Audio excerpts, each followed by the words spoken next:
Take one.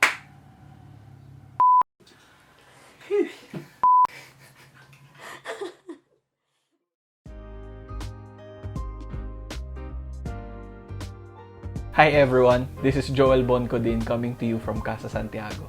And welcome to the very first episode of Shop Talk.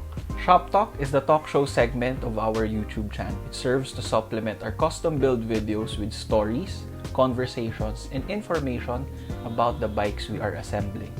If you're into these kinds of content, consider subscribing to our channel and give this video a thumbs up. For today's episode, we will be talking about my very own custom-painted the Project HiTen version 2 track frame. My frame comes in at size 54 and I bought it second-hand from the Facebook marketplace. That's why it's missing its head tube badge.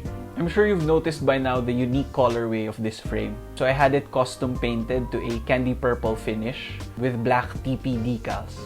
The lug leader fork I'm pairing with this frame was color matched as well to that finish. If you've seen the custom build video of this frame, you'll know that I run it with a freewheel cog and brakes. Now, this frame does not originally come with provisions for a rear brake. No, I had to bring it to a machine shop and have the brake bridge drilled. So as a background, this was not the frame that I had originally intended for myself. I ordered a frame from Mang Ave Maldea through Cycling Culture PH, but because of the ongoing pandemic, that has been delayed. No? We're already planning for the build of that frame when it arrives.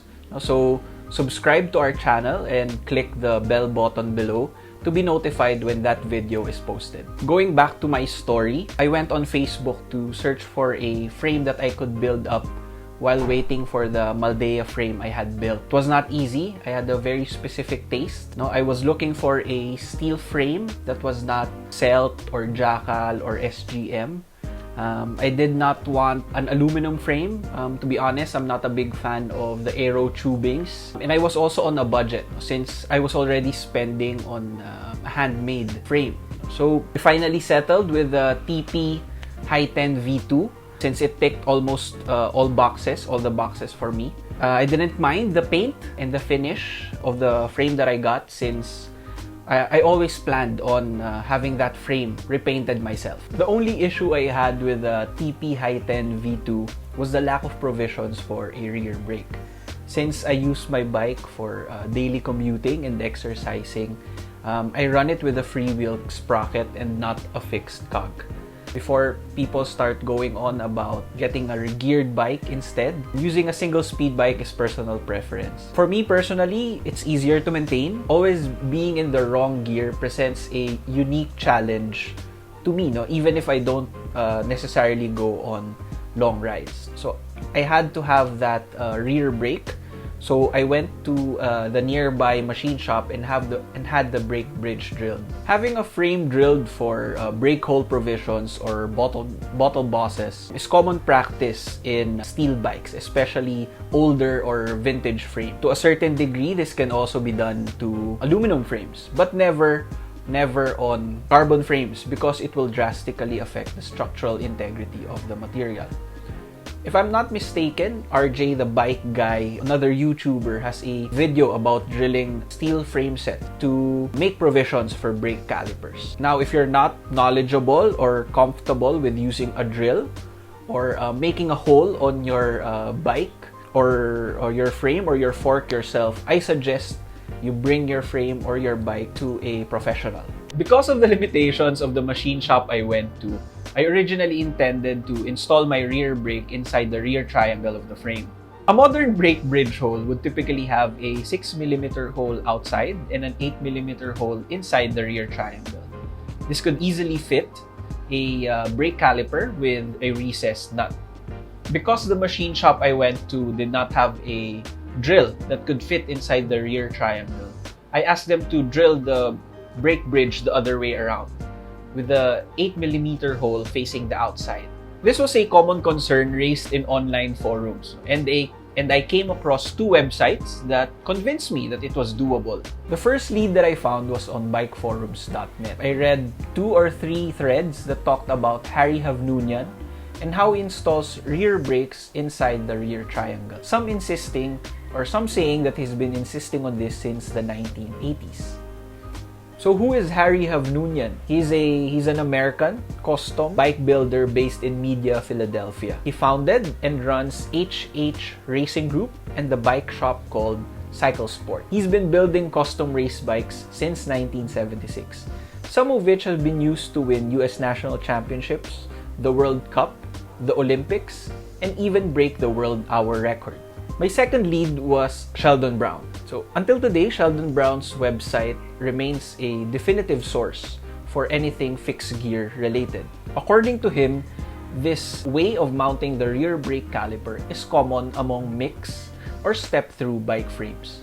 This could also be done on vintage steel frames to account for mounting a rear rack.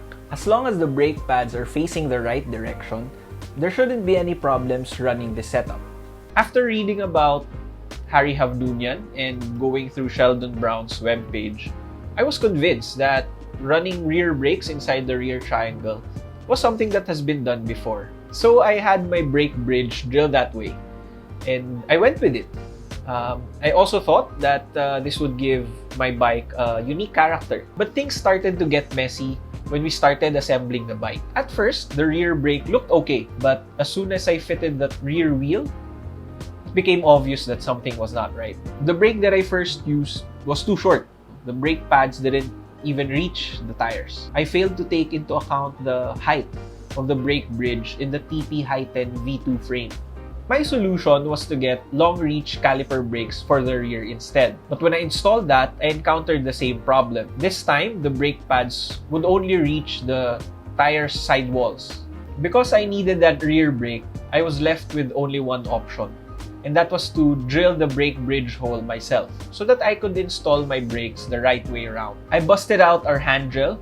Good thing we had metal drill bits, and drilled an 8mm hole through and through the brake bridge. Again, if you're not comfortable with drilling a hole through your frame, I suggest that you ask help from a professional to do it.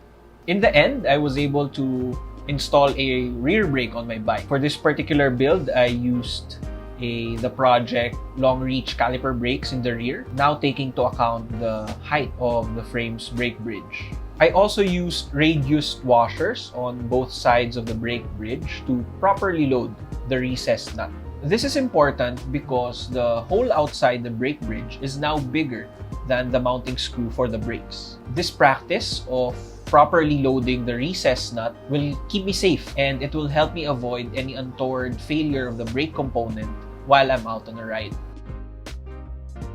That's pretty much it for this episode of Shop Talk. If you want to talk more about this frame and this build, leave us a comment down below. And if you found this video informative, consider subscribing to our channel and giving this video a thumbs up. We definitely have more in store for you in the future. So thank you for watching, and we'll catch you on the next one. Bye!